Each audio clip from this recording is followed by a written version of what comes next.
So why do mathematical models matter? So let's say we start with some real world system, like a colony of cells, the slime mold. From that, we'll make a bunch of simplifying assumptions. Like, for example, we might assume that the Petri dish is infinitely large. And that would help us because then we wouldn't have to worry what happens when a cell hits the boundary of the Petri dish.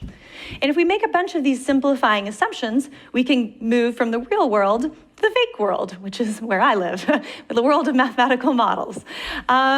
So here I have the original paper by Evelyn Keller and Lee Siegel, where they developed a famous equation that's called the Keller-Siegel equation. It's a partial differential equation. I put it at the bottom. And it's an example of an initial value problem.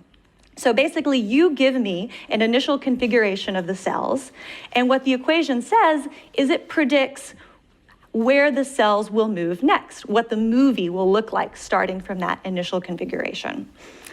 Okay, so we're in the fake world. You know, why does anybody care about these mathematical models or what these equations predict?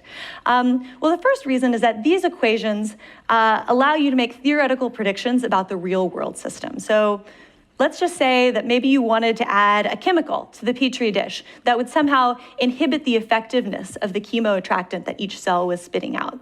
And you were wondering how that would affect the movement of the slime mold.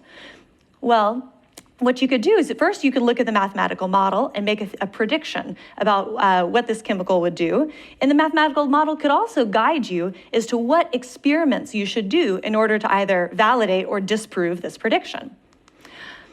So the other reason we need mathematical models is for computer simulations. So by developing mathematical models, we can do numerical experiments or experiments on the computer. And it's much easier to do experiments on the computer than in real life. So you can run a bunch of experiments on the computer in order to figure out what are the most important experiments that you should do in real life so that you can use your resources in the most efficient way.